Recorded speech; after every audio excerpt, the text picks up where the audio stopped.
Welcome to the second part of the Ring Road aerial video tour from Iceland. My name is Helga, and I will accompany you this time on your second day of the Iceland holiday.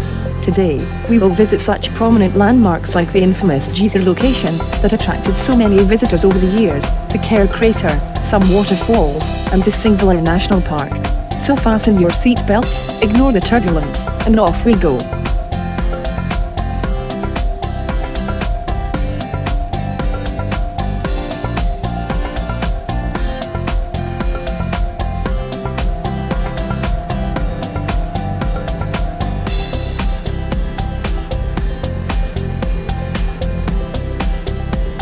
We start our second day of the tour by visiting a small town, Borgarnes. Around 1,763 people live in this town. It is located on a peninsula at the shore of Borgarfjörður and is a main junction in Iceland and the gateway to the Snæfellsnes National Park.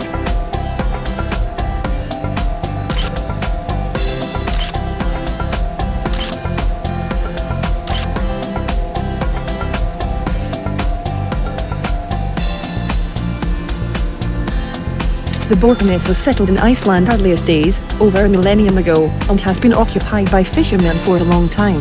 The village was not supposed to substantially grow. In the 20th century, however, the Iceland's infrastructure boomed, and it became an essential gateway to the country's north and the Snæfellsnes Peninsula. The recorded history of Iceland began with the settlement by Viking explorers in the late 9th century, and the people they enslaved from the east, particularly Norway and the British Isles. Iceland was still uninhabited long after the rest of Western Europe had been settled. Recorded settlement has conventionally been dated back to 874, although archaeological evidence indicates the Gaelic monks from Ireland, known as Papar, according to sagas, had settled Iceland before the date.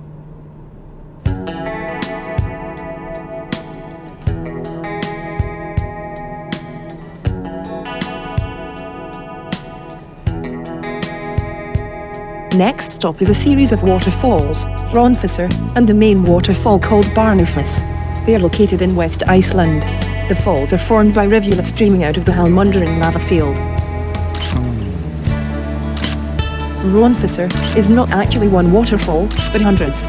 The lava field that Hronfossar trickles through flowed from an eruption of one of the volcanoes lying under the nearby glaciers of Lángheiði, the second largest ice cap in Iceland. The waterfalls pour into the Hvita River from ledges of less porous rock in the lava. The area around Hronfossar used to be the site of constant eruptions. The lava fields are also known for their hidden caverns, with the country's longest cave, Hvíthelmur. There is an old legend that says that the old stone bridge once went over the Hronfossar falls. Two boys at a nearby farm, bored at home, attempted to cross it to catch up with their parents at church. However, they felt dizzy due to its height, fell, and drowned. Some tales say that their mother cursed the bridge using an Icelandic rune so that any who crossed would meet the same fate as her sons. The bridge and curse were later broken by an earthquake. The story gave the waterfall its name.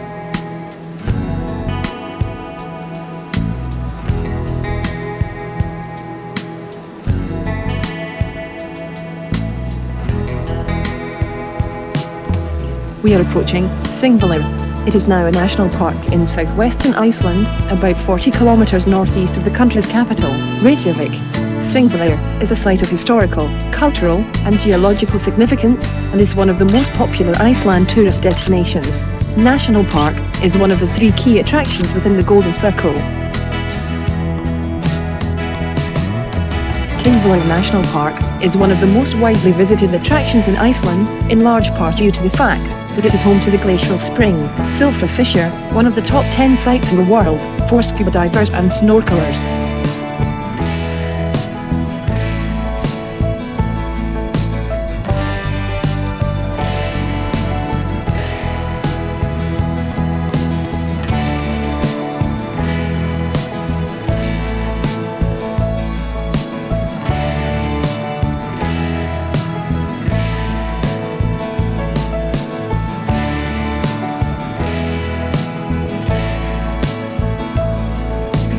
One moment, yes sir, I'll let them know, yes, thank you. We just got a word from a captain that we need to make an unexpected landing due to some technical issues. Please hang on tight.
technical issue has been taken care of, and we will continue our tour.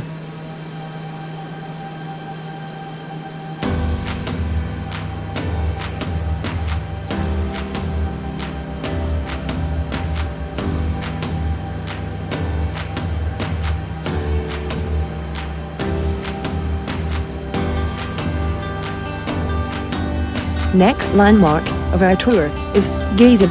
This active geothermal area is the home of bubbling mud pools and erupting hot springs. It is one part of the Golden Circle trio, along with the Singvellir National Park and the waterfall Gullfoss. The research of Sinter shows that Geyser has been active for approximately 10,000 years. The oldest accounts of hot springs at Hakadalur date back to 1294, when earthquakes in the area caused significant changes in local landscape, creating several new hot springs.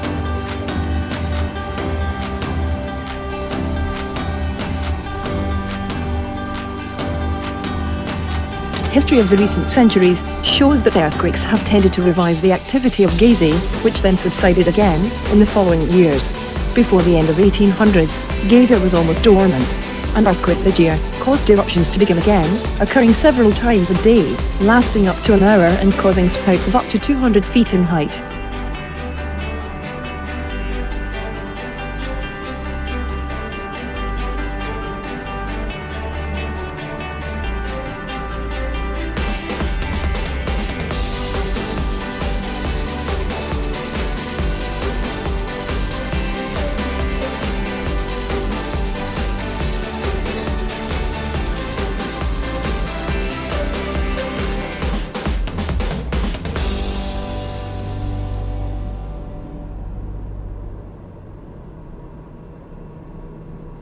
The land was settled quickly, mainly by Norwegians, who may have been fleeing a conflict or seeking new land to farm. By 930, the chieftains had established a form of governance, making it one of the world's oldest parliaments. Towards the end of the 10th century, through the influence of the Norwegian king, Olaf Tryggvason, Christianity came to the land. During this time, the country remained independent, and the local historians began to document the nation's history in books, referring to them as sagas of Icelanders.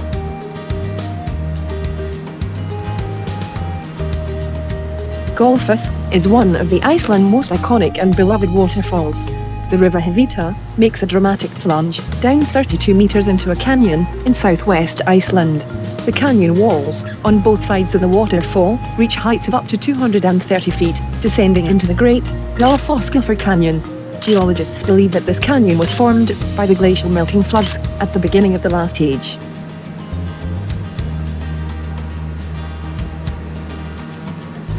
In the early days of the 1900s, Gullfoss was at the centre of much controversy regarding foreign investors and their desire to profit off the Iceland nature.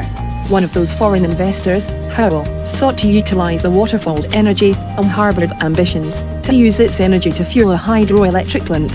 His ambitions, however, were stopped by Sigríður, the daughter of Thomas Thomasson, local farmer who loved the waterfall and owned the surrounded land. Sigríður hired a lawyer and travelled many times by foot to Reykjavik for the ensuing legal battle, a distance of over 62 miles. Thanks to her tenacity, Howell withdrew from the lease, unable to keep up with the costs and difficulties of his plan. The waterfall fell back into the hands of the people of Iceland.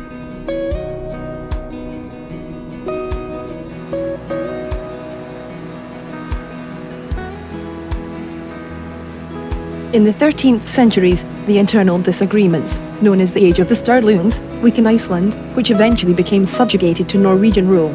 Eventually, all of the Nordic states became part of one alliance, the Kalmar Union. On its dissolution, however, Iceland fell under the Danish rule, which in the 17th and 18th centuries was detrimental to the local economy.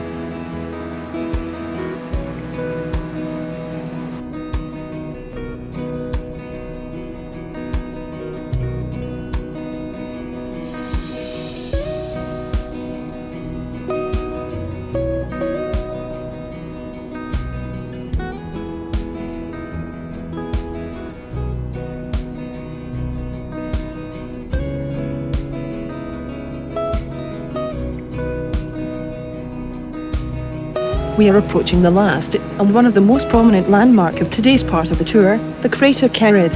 It is a volcanic crater lake in the Grímsnes area of South Iceland. It is close to the three major sites that comprise Iceland's world-famous Golden Circle sightseeing route. It is approximately 3,000 years old, making it roughly half the age of most volcanic craters found in Iceland. This is the major reason as to why Kerr's slopes are red in colour, rather than a volcanic black, and the iron deposits are, geologically speaking, fresh.